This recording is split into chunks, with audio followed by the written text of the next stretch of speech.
I'm about to testify, on Quancheye Entertainment. Let's go.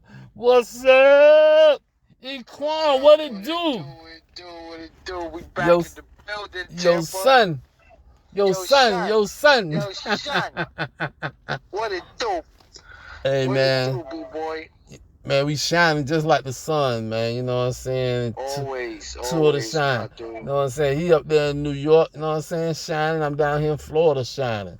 So, you know what I'm saying? We connect both of them together, man. It's the Tampa to New York connection. All day. And I mean, it's pretty cool, yo. Later on, I got one of those performances at the Cava Bar. So big shout to the Cava Bar, the one in Tampa, the one in Fort Myers, the one in New York. So if you guys looking to perform, I just gave you a plug right there. Cava Bar. Y'all already know my dude. Definitely keep it plugged in, man. He ain't even here in Tampa right now. He just left, but guess what? He still plug you in, man. Tell her what the podcast is, man. You got a lot going on up there in New York, man. Yo, that podcast right now, QE Radio podcast with DJ Willy Krys is off the chain. I'm interviewing all the new, hip hop rap artists that are true to the game. Right. And it's starting to get a lot of light to it. And I appreciate the support that I've been getting. But actually, I think a lot to do with the source as well is I believe we interview people correctly.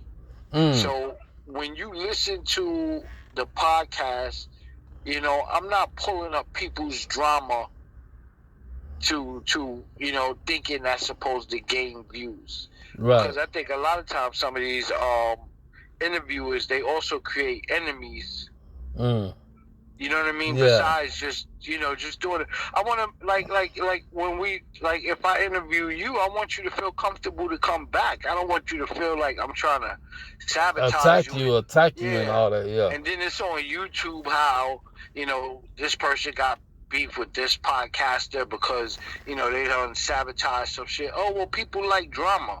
No, that's that bullshit. You worse than the broad. And I'm sorry for cursing on your podcast, but I mean, you worse than the broad with the drama, man. Yo, we men, we not supposed to entertain drama. We're supposed to be very, very serious on the chessboard. So you know what it is. I mean, that's what I'm saying. Right. I just interviewed my dude. I got a podcast that I know I'm gonna load up with you. I've been so busy, but I got my other boys, Vigo Sachi, who's out there in Tampa. I got Frank Dog. I got it's so many names, yo. I got for real. I got Frank Dog. I got Psych G, Lil Mar Baby, Criminal P. Actually, I just spoke to Luke Kane. Yep, I need to do I'm gonna do a podcast with him as well in a minute. So yeah, that's what's going on, yo.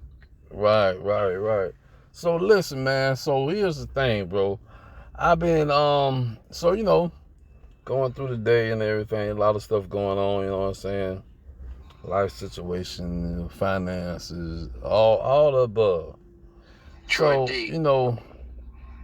I'm real creative and stuff like that, so I had to get a peace of mind. So I didn't even know I was going to get a peace of mind. I went to my mom's house and, so I was going to go do something else, go grab some other stuff.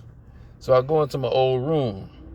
I sit down in the chair, man. I just start looking around and just, just kind of like getting into, because, being creative, I realized this is where a lot of my creativity came from, So I was looking around in the room at some of the things that I had left behind, I ran across a CD from a guy named Sonny Swift, and it had Heavenly Wave.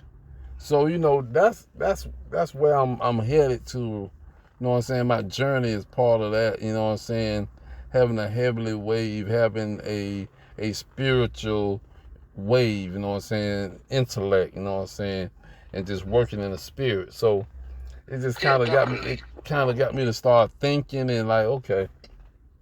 Well, I'm glad you said that because, all of this work is in the spirit. So a lot of people can't really realize why they don't become successful, and I'll tell you why.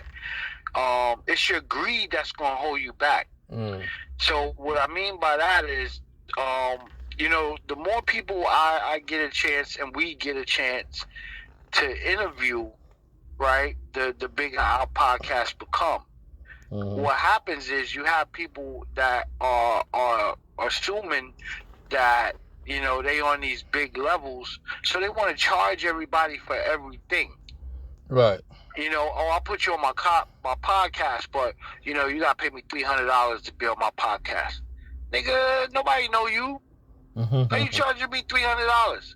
Why don't you first why don't you first work your way up to, like, you know, not even 5,000. Why don't you work your way up to 10,000 interviews? You realize how many, you know, how many interviews these reporters got to do on these companies like CNBC and all that other stuff to reach those points to where they worth $2 million? You know what I mean? So, I mean, everything is work, but, you know, at the end of the day, unless you're with a company that's paying you to get the interviews and stuff like that, you know, that's understandable. But then even the ones that are getting paid, when they first starting out, they're underpaid. They'll explain that to you when you see them years later in an interview. You know what I mean? Oh, back then, yeah, we was getting, and those numbers they consider lousy, right? Oh, I was making a little 100,000. Yeah, those are lousy numbers. You know what I mean? Right. Now I'm worth 2.5. But it's all work. That's after maybe, like, you know, these guys' goals are to have like maybe 5,000 plus interviews in a year. Right. You know, so I mean, yeah, that's why I say when you feel it in the spirit, I'm glad you're starting to feel it, because I mean, with the work, the money's gonna come. I mean, TV's smart. They'll do all that interview and all that stuff for free because they know they're charging the advertiser by the base of the watch that they're getting. It has nothing to do with the person that they're interviewing. The person they're interviewing almost is just like an artist. Right. But and the hardest thing the artist understands is that sometimes it's not even about the artist. It's about selling the vinyl player or the MP3 player or the podcast player. Right. That's crazy. I did have a conversation. My bad. I did have a conversation with it starting to enlighten, more people starting to understand it. The CD. And, you know what I'm saying, you had spoke that when you was down here about, you know, saying the CD. And my girl was just talking about, you know what I'm saying, with the people streaming and stuff like that, not getting paid and all that stuff. But, you know, we're not going to even talk about it because those that are sleeping still think that you can't sell CDs or this or that. And they're getting robbed by all these other streaming platforms, you know what I'm saying? I ain't going to name none, but it's a few of them out there. Oh, yeah, you mean the ones that work for RYR, right? Yeah, them. Yeah, Raping You Records. Let me stop. So, you know, those streaming platforms, you know what I'm saying, are, you know, not paying you.